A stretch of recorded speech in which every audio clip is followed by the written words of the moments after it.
In 1987, a video game developer answered the great question, what if a role-playing game could also be emo?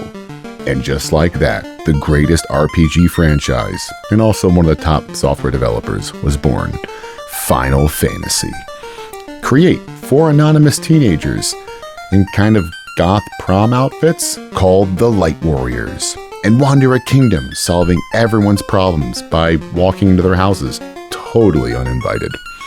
Sure, you spend the first few hours getting absolutely destroyed by like packs of wolves outside of town, because no one tells you that fighter with a stick is not really a viable life choice, and every time one of your wizards casts exactly one spell, they collapse with exhaustion like they just ran a marathon. But if you stick it out and grind just enough, you flip the script and become all but invincible. And then the adventure really begins. You can walk all around a continent, right up to the edges of oceans that, you really can't cross, but then you go to the towns full of people that you can bother for information to try and guess where you have to go next, all while constantly being attacked by enemies that give you status effects that the game does a terrible job of explaining, until you finally get to take out the ultimate evil that I think might be a cloud. Look, it's not important. All you have to know is this game is amazing and that there's a world and it's in danger, and so you and your buddies with a lot of apparently hairspray are going to go out there and solve it. So get the game, blow into that cartridge 5 or 10 times, find that ribbon, get Excalibur, and go save Cornelia.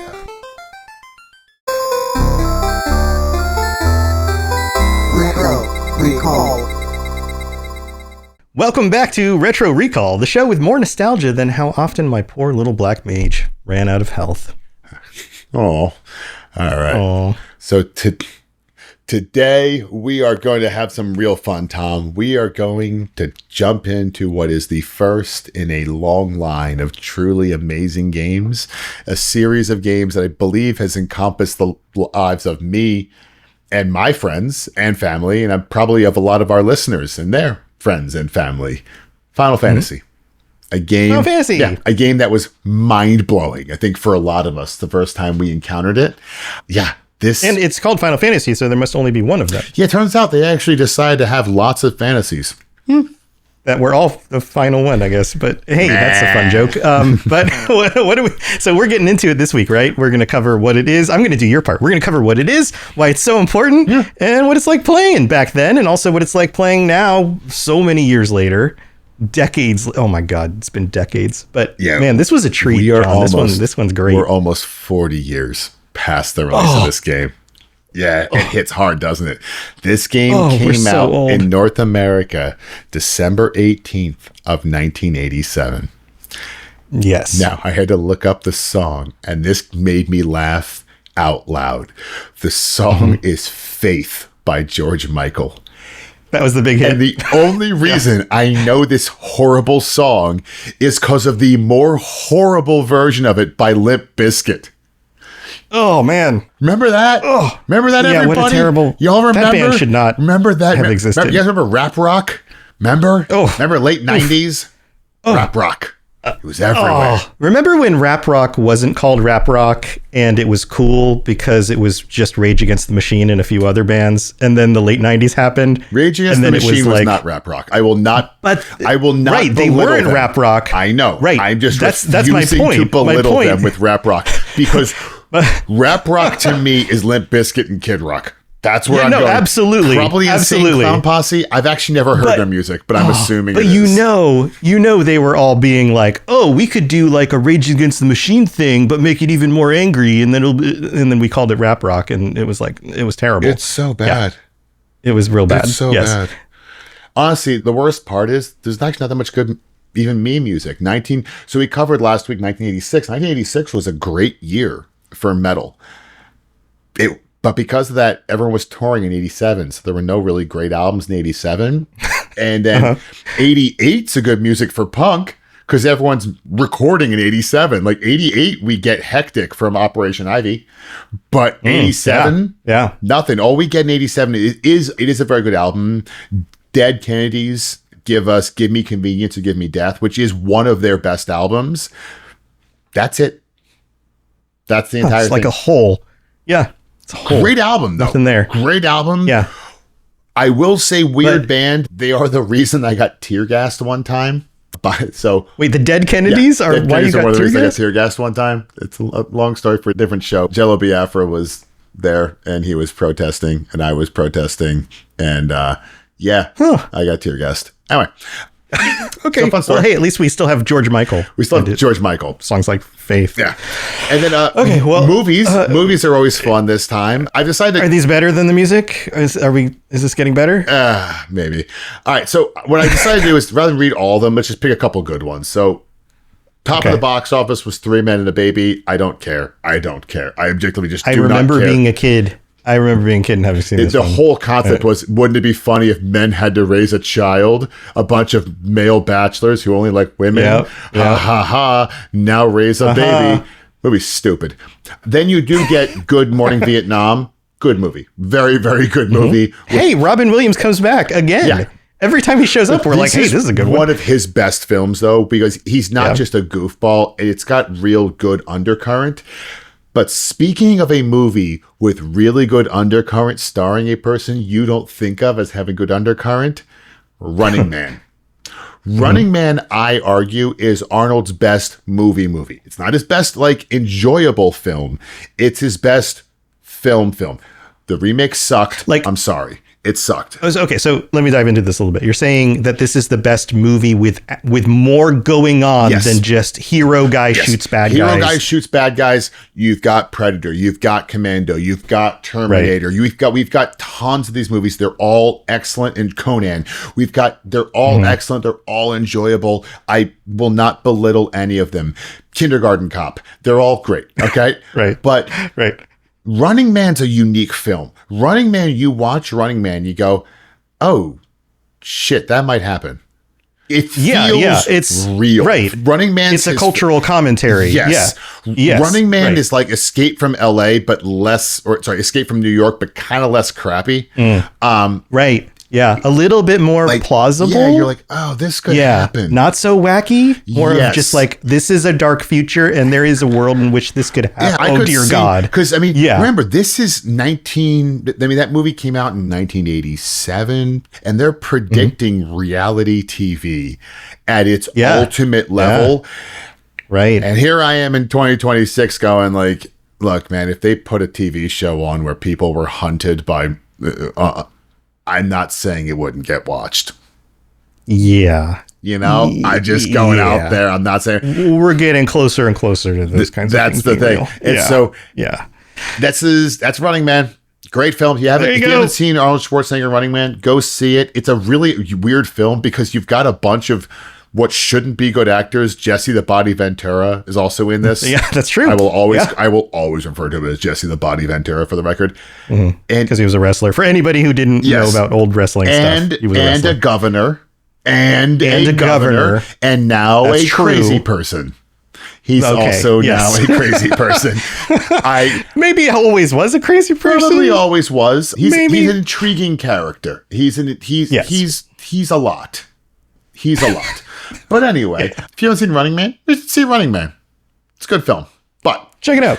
But let's get into a franchise that has eaten, I don't want to say tens of thousands of hours, but it's tens of thousands of hours. It's a lot of hours. As confirmed by the length of this game, Final Fantasy 1 being way longer than anything else we've covered yet. But I'm saying the franchise itself has eaten a lot. So Yes. Let's go into it's part of the DNA. Final Fantasy. We just talked about movies and music. The reason I like to talk about movies and music is it speaks a lot about culture at the time.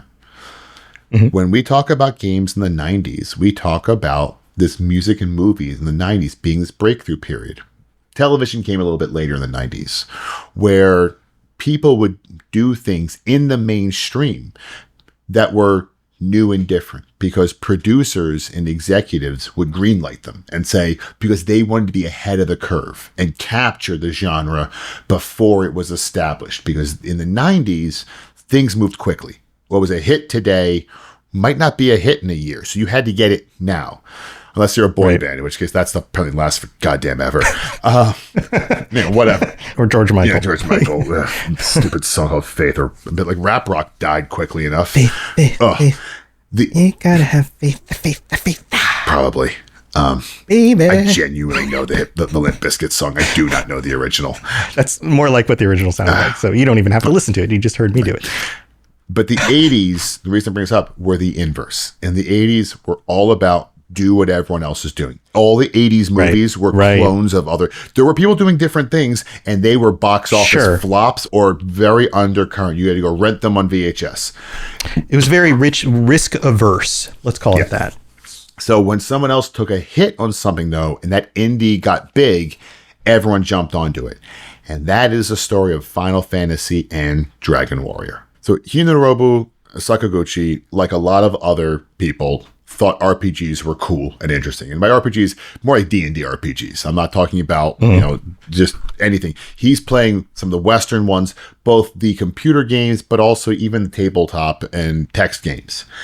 And he has this great idea of how to bring it to a console. He's got this great vision and a game. And he goes to his studio called Square, which later becomes Square Enix. And they go, absolutely not, go to hell. There's no chance this game's going to make any money. We're not in the business of charity. Bye. And then look at the history of the other games Square had made before this, and it was a wide variety of all sorts of stuff. Yeah. They were not the RPG company that we know yet. More on that in a second, by the way. Fun comment on where they go after this one.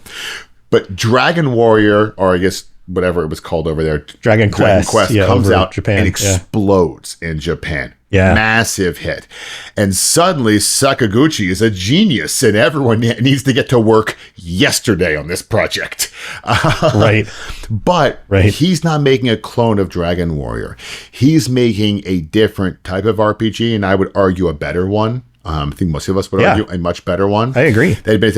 And because of the studio greenlight, he was about to blow my mind, the mind of a lot of other people, because he got a lot thrown behind him. This was D&D, very much so D&D, as opposed to what most was common in Japan, which is dungeon crawlers, which I would compare mostly to Diablo for a lot of newer players. You're just kind of going from one side to the other. You pick up some loot, you kill the bad guy. That's what you do. This one is awesome. Customization. I love customization. Yeah, this is a huge improvement. We're going to go into all the details about how this compares to Dragon Warrior, but the amount of things that you can tweak and do in this feels 10 times more interesting than Dragon Warrior was. Yeah. You feel like you're responsible for making your own game. The game does okay, not amazing. It sells 500,000 copies in Japan and then 700,000 copies in North America. It's a big hit. I mean, not, Super Mario Brothers, but it's a big hit. What's funny, though, and what I talked about this earlier, when Square was like, absolutely not, we're not making RPGs. After this, that's all Square makes. Square makes Final Fantasy 2, Final Fantasy 3. They make Chrono Trigger. If you go to the Wikipedia for Square and look up what they make and try to find the non-RPG game, this is it. This becomes their new identity as a studio. It builds them as a studio. They later obviously merge with Enix and become Square Enix. To this day, they are an RPG company. Heck, if I remember correctly, they even sold records, or I guess these were CDs maybe by this point, but music based on the game in large volumes as well. But there is something I want to dispel here. There is an urban myth about the name Final Fantasy and where that comes from. A lot of people repeat this idea that it was named Final Fantasy because the studio was potentially going to go bankrupt and they had one last shot at a game in order to make it a hit to keep everybody employed and all of that. And this was their Final Fantasy, right? This is something that gets repeated on the internet. Now, that's kind of true, but it's not exactly true. Yes, they were running out of money. Yes, it'd been a while since they'd had a hit. and they were trying lots of different types of games. But the original reason was that they wanted the game to be abbreviated FF, or as the Japanese would say it when in the research I did, so don't quote me, quote the research, FU, because it's English being spoken by Japanese people. But in that culture, different types of repetitive sounds like that worked really well in their marketing. So they wanted a game that started with F and had another F in it. Kind of like Retro Recall or Robots Radio, right? That kind of stuff. But Fighting Fantasy was the one they wanted to go with. It was already taken. And so they decided to switch that to Final before they released the game. And that's what worked. And in retrospect, yeah, they had financial issues, but that wasn't really the reason for the game. It just kind of lines up. Every gaming studio at this era was having financial issues. Gaming was a dangerous marketplace to be in. I mean, hell, it's still a dangerous marketplace to be in. It's very risky. Yeah. When you get a hit, you get a hit. It's not that different from music. When you get a hit, it's awesome, but it's a lot of misses and it's a lot of development cost. There's a lot of people with a lot of ideas that are bad. I'm sorry. They just are. Absolutely. Yeah. And it's hard. Even the good ideas are hard to pull off. You have to have a whole team working together to make it actually work well for your audience. But it's 2026. Here we go. And I can say I did own this game as a kid. I never beat it. It just got too hard and I gave up. And even this time around, this game's long, man. I got 3 hours into this. It's real long. And I was long. using cheats to kind of jump the experience. And after 3 hours, unfortunately, I just didn't have enough time. So I had to watch the rest of some gameplay. So I do apologize, everybody. Yeah. This is one of the first games. I've had games I didn't beat before because I just couldn't. This is one I probably could have. I just didn't have the time to. Sorry. Right. Yeah, we do a new game every week, so we don't, and we have other responsibilities, so we have all the time in the world to play. Family and job. Doing some, right. Yeah, in doing research for the game, even the people who know how to play the game well and know exactly where to go, their videos are at least 6 hours long, and that's knowing exactly what to do in what order. Almost 40 years later. So a regular playthrough of this would have been 10 times that long, you know? It is fun to play a game that there aren't speed runs of. It's kind of cool. Well, I'm sure there are speed runs of it, but there's still hours. That's my point. Runs. It's not like, I can beat Super Mario. It's not 10 minutes. Super Mario in 45 minutes. All right, good luck with Final Fantasy.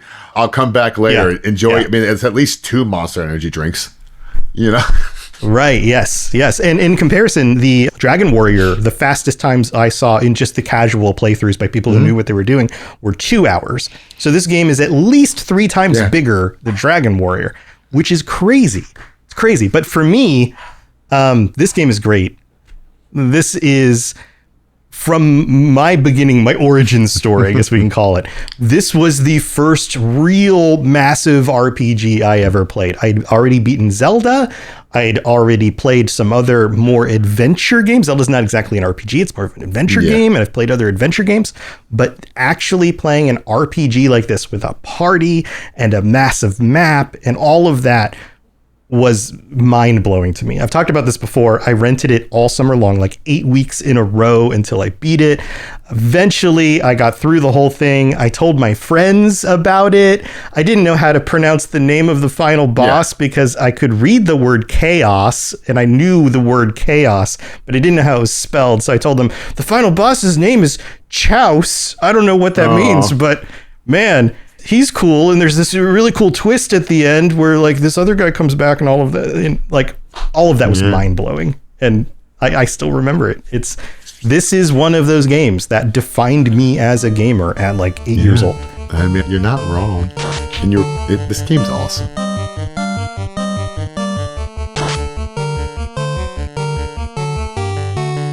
So, I mean, So let's get into the awesome part. Yeah, what did you like? Obviously, going back? What really stood out for you? Customization. When we talk about role-playing games, customization is probably what makes them the best. I want to be able to build my own classes, build my own party. I want to advance the way I want to advance. I don't play a role-playing game to just go on an adventure. I don't care. The strategic perspective of a game is not about, all right, I'm going to build the most optimum character group to beat the game. That's what you do in adventure games. In a role-playing game, they're all beatable. Doesn't matter what you do. I mean, I guess if you built all rogues, good luck. But theoretically, they could be all beatable. But what happens? Yeah. But that's part of the fun is trying out combinations and being like, what happens if I have a party like this? Some people do a basic fighter, healer, the aggressive magic caster, ranged, or extra fighter. There's always different ways of doing it. When we discuss some of the gold box games, I have very specific ways I build parties, and I will do it. I actually can't play them. I don't build them that way because after 40 years of doing it, I just do it that way. Right. That customization is something that this game launched. It's up to you. Build them what you want. Design what you want. Right. This. And before somebody ats us, then it goes, well, wait a minute, people were doing that in Dungeons and Dragons. Yes, absolutely. People were doing this in Dungeons and Dragons. They were even doing it in some of the PC games that were out at the time. This was new on a console, especially the NES. Even the PC games at the time, I will say, like the gold box games started after this. Like if you look at the PC games of the time, actually, this game's pretty early for what it's doing. Yeah. They're probably the party system. Probably are a couple that come before this, but we're not talking about, when I say this is a progenitor game, we're not talking about like maybe there's a couple people before, but it's not a lot. So it is important. Right. If you go back to the Ultima series, it was one character. Wizardry, you were one character. I think some of those series had spin-offs, and don't quote me on this, but there are, if I can remember correctly, there were some party system games before that. But the way that this game is approachable blew that system away, because the PC was notoriously difficult for people to pick up. There was lots of text, so many buttons on a keyboard, expensive. Too many options. It was expensive. But to put a game like this on the NES, and you can just start the game up, you build a party. Well, you walk probably to town, you buy them some gear. Blow into it 3 or 4 times, but that's you did. Right. Okay, maybe it wasn't that simple, and you had a controller with a D-pad and 2 buttons, and it just worked, like Todd Howard says, and it did. Like going back to it, it was so easy to just jump back in and pick my options. And heck, even playing around with like, I went with 3 mages this time. I went white, black, and red, and I was like, oh, well, since they're mages, I have to buy them staffs. And I was like, wait a minute. I don't have to buy them. I forgot. The black mage can use a knife and the red mage can use a sword. Oh, there's more customization in here than I remember. And to your point, I was like, oh, that's great. So I started playing around with some of those options. Yeah, exactly. That's why this game is so wild. You can do all these different customizations. Beyond that, though, that's not where it ends. It also gets into the diversity of the game. All right, all the monsters are kind of the same technically, but the pictures are different, and I'm going to count it. I'm going to count it for something. Yes, and some of them will make you go to sleep, or some of them will poison you. But if you want to see something wild, and when I say this, go and Google Final Fantasy 1 monster sheet. You can pull it online. This is a large number of options of enemies to fight. Much bigger than Dragon Warrior. After me. Yeah. Same with the equipment. I went and I pulled it. And I'm old. I did count this, and I'm in my mid-40s, so eyes can be different. But I counted 64 spells, 32 white, 32 black. There are 40 weapons, 40 armor, and depending on your character and your class, that's a massive amount of diversity of stuff you can do to each character. And they do make them better, but not everyone can wear them. Right.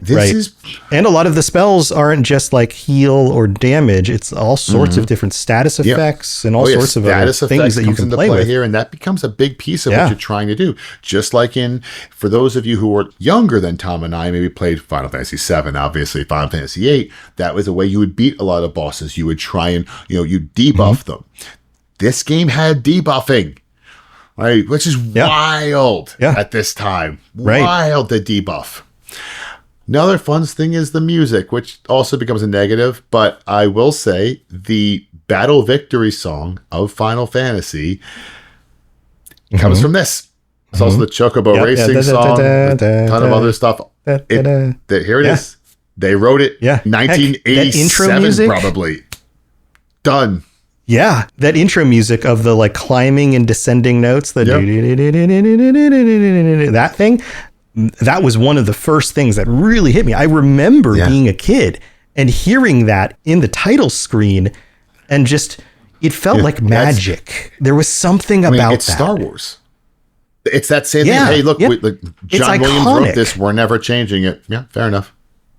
Right. There was something magical about John Williams writing music, or I forget somebody's going to crucify me for that. I forget the name of the music producer of this, because he's a very famous music producer and does lots of other stuff. But that song, like those melodies are iconic, and they do this thing where it's like all of a sudden the music is not just the background, it's as important as the visuals, and it's right there.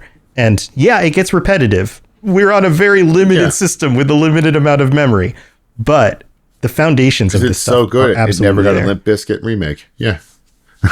never. You never had a dumb band think they could do a better job at it. Another big one, though, and probably the most important, is the gameplay and the story. When we think about Final Fantasy, I think all of us think about story. That is what it's known for. That's why we keep going back to Final Fantasy games over and over again. And this game is big. So I went and I pulled it. Tom was talking about playthroughs. I pulled my own thing. And I started looking at, if you go to YouTube and look at average people playing through Zelda. Because Zelda came out like a year or so before this. And if you want to beat Zelda with no guide and no prior experiences, going off of Reddit, people are saying about 8 hours. Modern gamers who have experience with figuring out games too. We're also not talking children 40 years ago. People are saying, hey, if I want to go play Zelda, how long does it take me? It take you about 8 hours to beat it. Okay. Right. Final Fantasy, they're saying it's 12 to 16. So this game's 50% longer than Zelda. This is right. And that's the same thing we're coming at it with 40 years of knowledge about the way RPGs are supposed to work. So you put this in the context of kids who've never played a game like this before, and it feels so much. I just laugh. Go online and Google a walkthrough Final Fantasy 1. You'll be surprised at the amount of text in that walkthrough. Like, whoa. Yeah. So it's a lot. But what did I miss, Tom? How about you? Yeah, so I love a lot of the little things in this game, like when you walk through the trees and the top of your head peeks out of the top of the trees on the world map, or you can't undo fight commands before confirming everybody. That's a wonderful. You can undo them. I want to attack this character to attack this guy, and then the next character I'm like, wait, no, I should have that person heal, and then you can go back and change that, because it's a party system and everyone doesn't do things until you choose for everybody. That was genius back then. There were plenty of times where I was like, no, I don't want to do that. And I would back up and I'd change it again. The thing about like different kinds of weapons, and mages don't have to use staves or staves, however you want to pronounce that. You feel stronger. A lot of the comparisons, having just played Dragon Warrior, come to me here, because you feel stronger in the early game than you do in Dragon Warrior. And leveling up feels better and more powerful. In some ways, from level 1 to level 2, you get like twice as much health. You do. And you do double the damage. Yes. Now, that's not necessarily consistent for the entire leveling, scope of it. But early game, you feel like you're progressing faster. Yeah. And it's also not as dangerous, because even if one of your members goes down, you have the rest of your party to kind of carry you through the rest of the fight and get everyone home. So that works pretty well. And then little things like sneak attacks. Like, again, the enemies aren't on the map. It's random encounters. But sometimes it's like, they snuck up on you and they get the first attacks. And you're like, oh, crap, that's a thing. That comes from this. That's in other Final Fantasies. There's still the intense runbacks to town when things are going rough, and you got to make sure, can I get all the way back? I need the healing. I need to go to the inn. Any of that stuff. That's still there. And in fact, the group thing, having the group, adds many more options than just the ones I've covered here in your ability to play the game. Not just in equipping your party and things like that, but it gives you a lot more options, I guess is the right word, ways to deal with certain types of enemies, or ways to figure yourself out of a situation that you feel like you're in danger or something like that. It tends to be more flexible. So that stuff stands out to me a lot. And The other thing that occurs to me is that this game is really foundational for any of the other games that you've played, because it makes sense, right? They're like, oh, that one was a success, so we're going to take some of those ideas and we're going to move them into the next one. But if you've only played the later Final Fantasies, go back and play this. There are themes about nature and balance and time travel. There's an airship already in the first game. Powerful creatures that have really cool mythological connections to real world mythology. Crystals. The battle system and the way that things take turns and based on their stats, certain guys will go before other guys and all of that stuff. Thing, Initiative. I love initiative. Yeah. Yeah. But all of that stuff is encapsulated in, it still just blows my mind. This was an NES game. Yeah. It shouldn't be able to do this much stuff, and yet somehow it does. You're completely right. It's crazy. It's wild playing this again because you're going, this wasn't like visually. This was obviously Nintendo, but like in totality, you're like, really, this was Nintendo, and early Nintendo. Really? And later on in the game, early Nintendo too. Not like it's like Mario 3 because Mario 3 looks way better than Mario 1. It's way more involved than Mario 1. Sure, but this was 1987. Yeah, this is early. This is early stuff. Heck, even when you get far enough into the game, your characters don't stay the same class they are. They graduate to like a prestige class where they get even more powers and abilities. And tactics. This is in other Final Fantasy games. Yeah, the job system. It's also a D&D thing. Yeah. Sure. But even the way that they show it on the screen, instead of being like these little chibi guys with these big heads, all of a sudden you're proportioned more like a grown-up because you grew up finally, like that sort of thing. But there is some negatives. So much. Let's talk about a few of the negatives. Yeah. They're not that serious, but they are there. The first one I do have, it's not their fault, but it is. Oh, that music. I needed a few extra seconds per song, man, because it is burned in my brain. It gets real repetitive. These songs, they loop hard on you. And especially when you're in battle or above world, it's just everywhere you go, the song is constantly on repeat. It gets in there pretty good. Yeah, and then the battle music is the same battle non-stop. And then it just repeats. And it repeats a lot, and the battles can get a little bit long, and you're just, that song just playing. The other one is the color palette, to me, leaves a little bit to be desired. I think it's probably was a limitation of animations, because the enemy color palette's very good, but your character color palette is a little bit rough. Yeah, I get what you're saying. Like the warrior is red and like he's red and red. He's like red in skin. He's red and red. It's a lot of red. That's what I was getting at. Like, it just, some of the color palettes, you're like, man, that's bright. It's always like, it's like, if you were colorblind, this might be a rough game to play.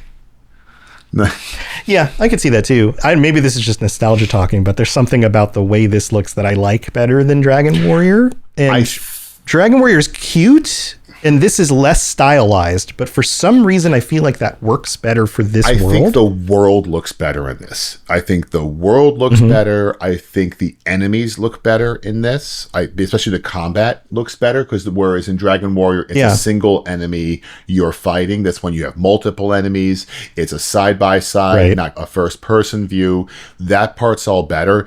It's just, like I said, the color palette's a little like... The color palette specifically. It's not their fault. Yeah. And the more I think about it, the more Dragon Warrior looks like like they're trying to imitate a cartoon with the limitations of an 8-bit system. And this feels more like they're trying to imitate realism with the limitations of an 8-bit system. Yeah. And you can see that as the series both evolve over time. The Dragon Quest series today is very stylistic, very cartoon influenced. And Final Fantasy is very diverse. Each game is a little bit different from the others, but most of them lean a little bit more into realism than they do cartoon. I will say my biggest, it's really two complaints combined into one. It's size. The first one is experience. So in every Final Fantasy, you need Game Shark, Game Genie, whatever system you want to call it. You just do. So I've never cheated in a Final Fantasy game, and I've beaten a lot of them. Yeah, you have actually beaten in Final Fantasy VII. What's that? The super boss. Well, I didn't 100% the games, but I finished the stories. That's fine. I'm saying I've 100%ed those games. Beaten traditionally. Not 100%. I'm going to level 99. No, that requires a ton of grinding, which you're going to get into here. So Dragon Warrior has a cap of 30. which is 65,000 experience points. Final Fantasy goes to 99. 1.2 million experience points, and that varies by the difficulty level you select. The highest non-boss experience, the highest non-boss, the highest thing you could farm is a white dragon, which is, by the way, terrible name, at 762 experience points. They didn't know. Yeah. They didn't know. All right. You should get more experience for killing a white dragon. They didn't know. All right. But they didn't. Seven non-American developer. Yeah. At there's a lot of good jokes there. But at 762 experience points, you'd have to fight 1,500 of them to get to level 99. And by the way, it's a rough fight. That is a brutally difficult enemy. So this is a game where to really achieve your highest levels, it's a lot. And that adds to the fact this game just gets a little long. They hadn't quite perfected what they were trying to do yet. The same problem they had with Dragon Warrior. They hadn't quite perfected it yet. And so at a certain point, the grinding just feels like a grind, for lack of a better phrase here. You know, they introduce so many systems early in the game, and I think that is beneficial when you first start playing it. But as you continue playing it, there's more spells, and sure, there's more gear you can get, but the loop becomes very obvious. Yep. And I think this is, to me, I look at the game as being the kind of thing, almost like you talk. I never played MMOs. You did. I think I'm almost like an MMO. Like, all right, a few hours a day, a couple times a week, I'm going to sit down and play some Final Fantasy. Right. And if I just do that over the course of a long summer or such and such, I will get to level 90. Or even 80, whatever it is. Right. You'll eventually hit the end game in MMO speak. And I'll get there. That's what it's. But this is not a game that I think you would really enjoy sitting down and trying to play straight through clean. I think it's just too much of a grind.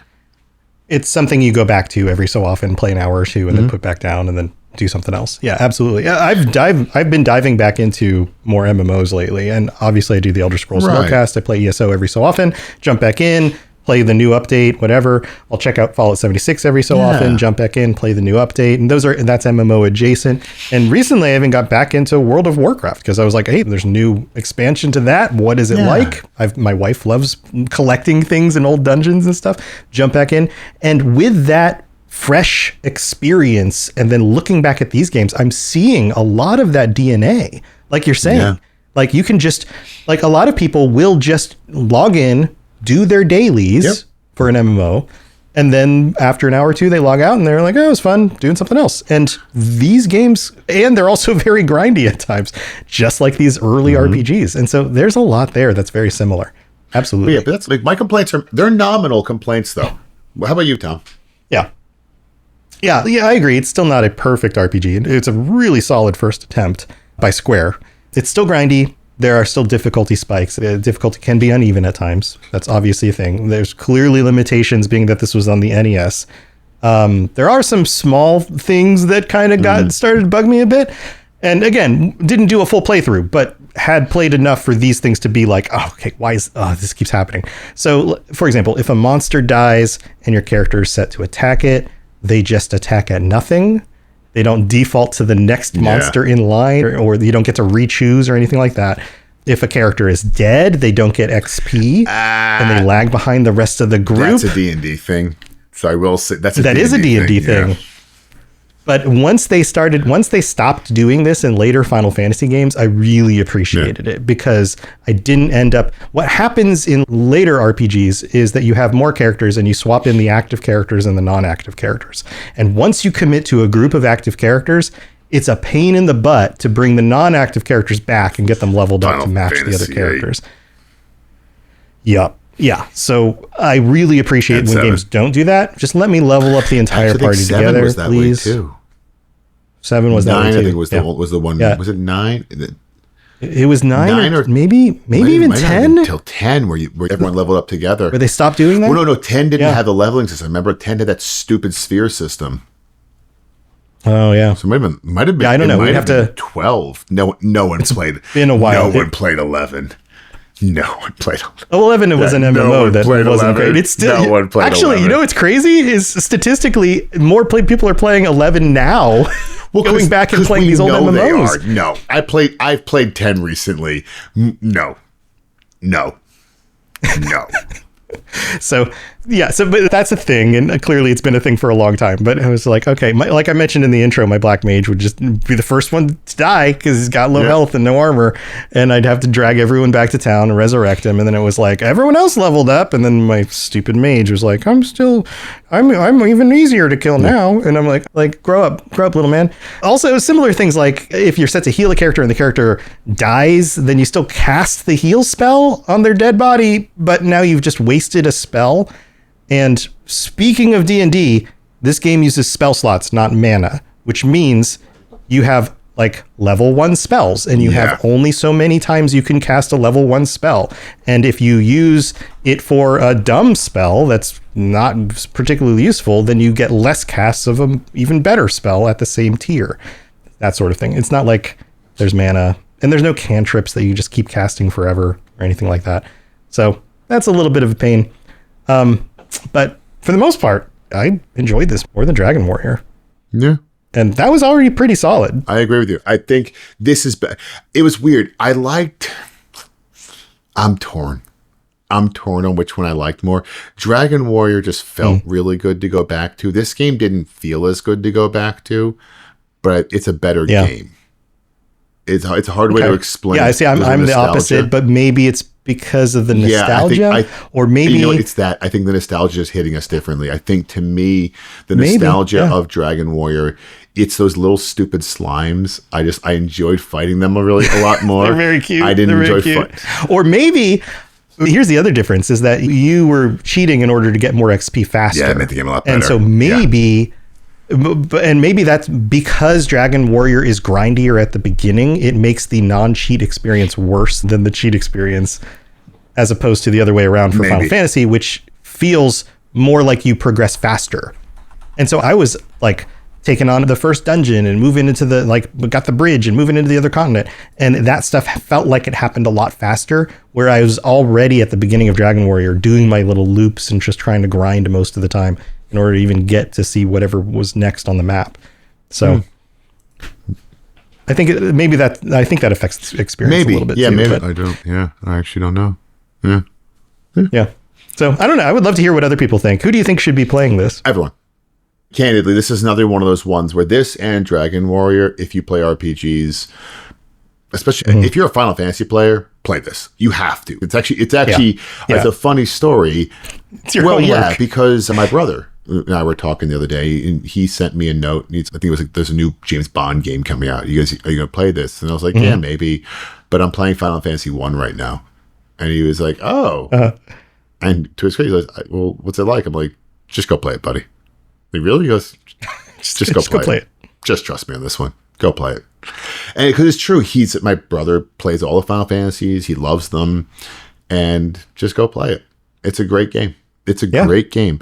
Yeah. If you played the Final Fantasy, you should play this game. I don't know if you play RPGs, if you have to play this game. If you're a D&D person, what we're going to play next week is going to be better for you. But this is a game, if you play Final Fantasy, because it's more, I think, it's almost like finding Easter eggs playing this, where you're like, wait, that's where it comes from? Yeah. Oh, wow. Right. Oh, you'll keep having those moments. Wait, there's an airship? Yeah. What? Yeah, or even the story is actually, we joke about these stories in these 80s games on Nintendo being just like, oh, go save a princess. And this one's got like twist ending where a villain returns, and it's got time travel. And this series always had a certain level of depth to it right from the beginning. That's really cool. So yeah, go back and experience it. Even if you want to play with cheats or whatever, just get through it a little bit faster. But go compare it to your expectations of what you think this was like. I think you're going to be kind of blown away at this point. Yeah, so there you go. Go check it out. We're going to take a quick break, and then we will be back with your comments. So many comments. I couldn't post all of them this week. I had to just take the ones that, just some of them. But so thank you all for your comments. We really do appreciate that. But we'll be right back in a second.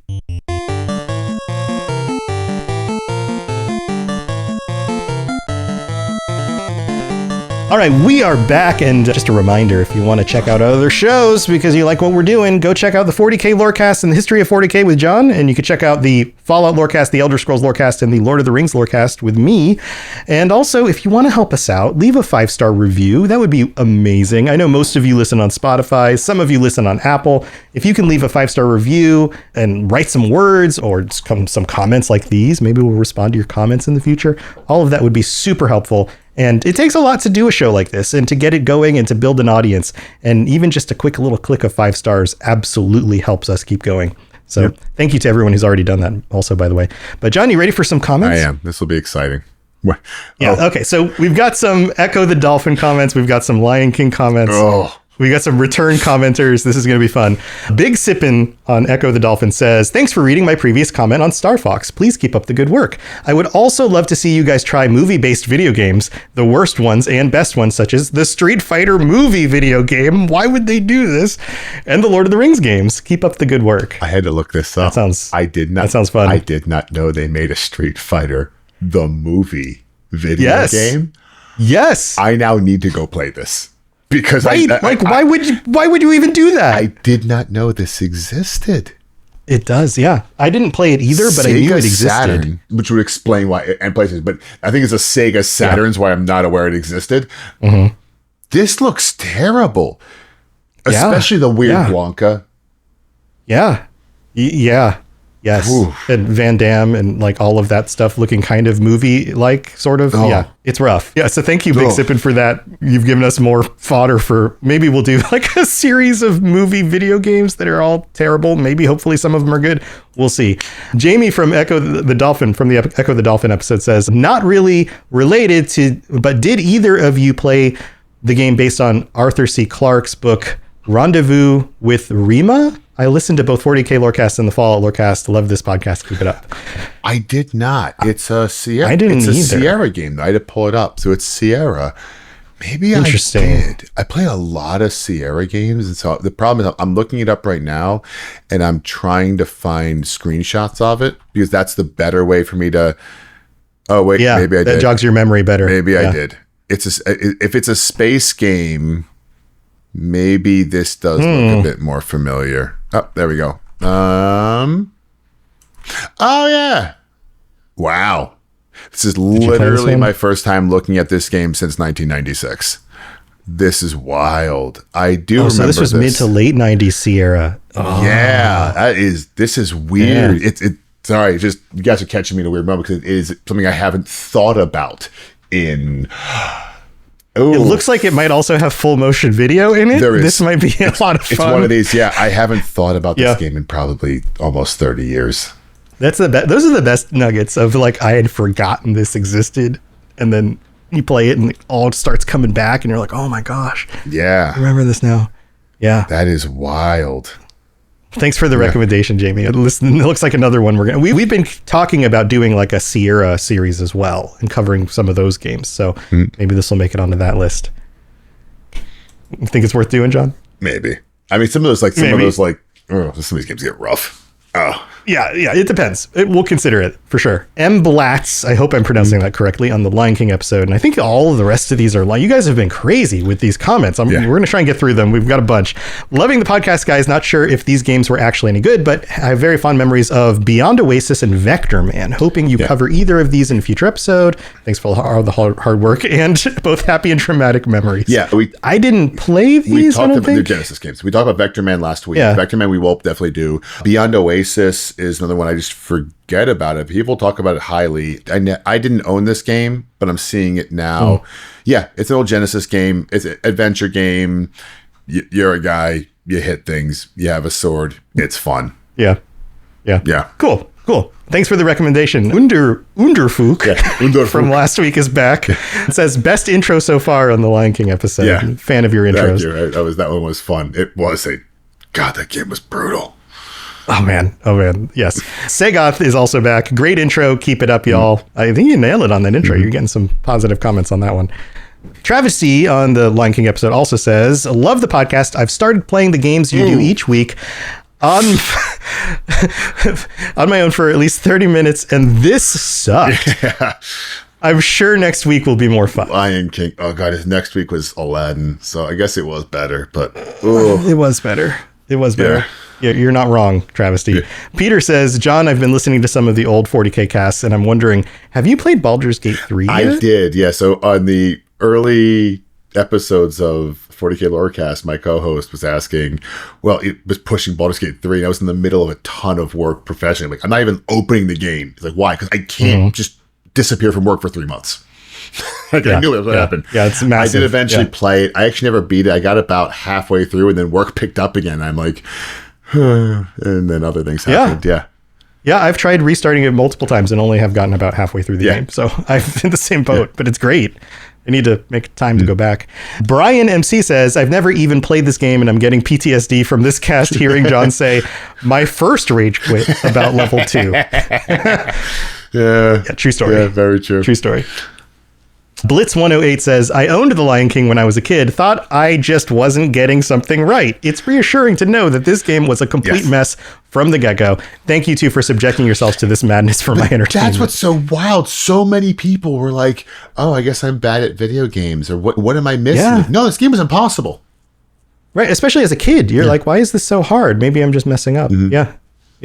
Jerky Time says, John talking Offspring brought back random brainwaves of old games like Crazy Taxi, and even as far back as Skate or Die for the NES. I remember that one. Also, this cast is accurate. Lion King is BS difficult. It's one of those games that makes you stop and say, why does this feel like I'm back at work?